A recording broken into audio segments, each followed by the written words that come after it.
AIT for using my drone to patrol the neighborhood and accidentally embarrassing my neighbor? I, a 43-year-old male, need to explain a situation that's completely spiraled out of control. I've always been the kind of person who takes responsibility when others won't. Maybe it's because of how I was raised. My dad was a firefighter and my mom was a nurse. They taught me that it's our duty to look out for others, even if it means going the extra mile. I work as an IT specialist, so I'm pretty comfortable with technology, and I guess I tend to approach problems like puzzles to solve.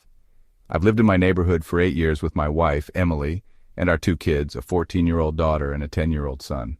Emily works as a school counselor, and she's always been the empathetic one, while I'm more of a fixer.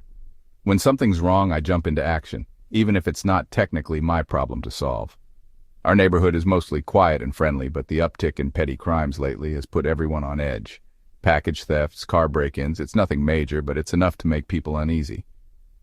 I wanted to help, especially for the older folks on the block who live alone and feel vulnerable. I joined the Neighborhood Watch last year, hoping to make a difference, but honestly, it was disappointing. Everyone had ideas, but no one wanted to actually do anything. I started feeling frustrated, like the responsibility was falling on me alone. That's when I came up with the idea of using a drone. When I was a kid, I used to watch my dad patrol our small town as part of his volunteer fire duties. He always said, "You can't prevent a problem if you don't know it's there." That stuck with me. I thought the drone would be a modern way to keep an eye out and help protect my neighbors. It wasn't about being nosy or controlling. It was about creating a sense of safety for the people I care about. I saved up for a few months to buy a decent drone with a camera. It's not military grade or anything, but it's pretty advanced. I made sure to read up on local laws and thought I was being responsible. I didn't fly it near bedroom windows or in private spaces unless there was something suspicious happening. For the first few weeks, it felt like a win. I even helped catch some teens vandalizing mailboxes one night. I was proud of myself. Then last week happened, and everything spiraled. It was around 11 p.m., and I had just finished helping my son with a school project. I decided to do a quick patrol with the drone before heading to bed. On my monitor, I noticed movement in Jerry's backyard. Jerry, a 38-year-old male, lives a few houses down. He's a bit of a loner, quiet and polite, but not particularly social. I assumed someone might be sneaking around his property. There'd been reports of prowlers. I sent the drone closer, focusing the camera to get a better look. What I saw wasn't a prowler.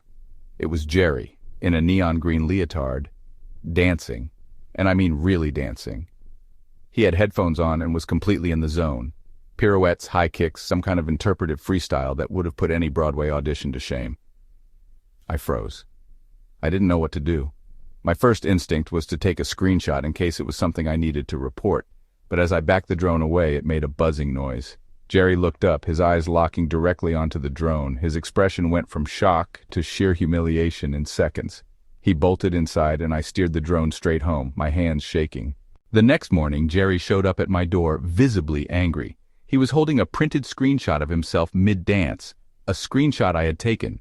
"You've been spying on me?" he yelled.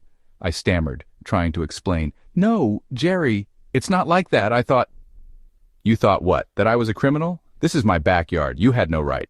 I apologized profusely, but he wasn't having it. He said he was considering legal action for invasion of privacy and stormed off. Since then, the whole neighborhood has gotten involved. Karen, the self-appointed HOA enforcer, called me a creep and said I should have known better. A few neighbors have come to my defense, saying I was just trying to help. Jerry, meanwhile, has been making passive-aggressive TikToks about the situation, calling it #DroneSpy and #PrivacyIsDead. This whole ordeal has been eating me alive. I've always been the guy who goes out of his way for others. I shovel snow for my elderly neighbor, I organize block parties, and I've even fixed people's fences after storms. Now some of those same neighbors are giving me the cold shoulder. And then there's Jerry. I barely knew him before this, and now I can't stop thinking about what I interrupted. He looked so happy, so free in that moment. Maybe dancing is his way of coping with stress or finding joy in his life. I feel like I stole that moment from him, and I can't shake the guilt. I've also stopped using the drone entirely. I haven't even touched it since that night. My wife Emily says I need to let it go and give Jerry time to cool off, but part of me wonders if I've ruined things permanently. I consulted a lawyer who said that while I wasn't acting maliciously, Jerry might have a case under privacy laws. Apparently, using a drone to surveil private property is tricky legally, and the fact that I recorded footage, even by accident, could work against me. I could face damages or worse if Jerry decides to pursue this. I thought I was doing something good for the neighborhood, but now I'm wondering if I went too far. I didn't mean to humiliate Jerry, but I feel like I've lost the trust of my neighbors, and maybe a little of my own dignity too. Was I wrong to use the drone, or is Jerry overreacting? Edit. I've written Jerry a formal apology and left it at his door.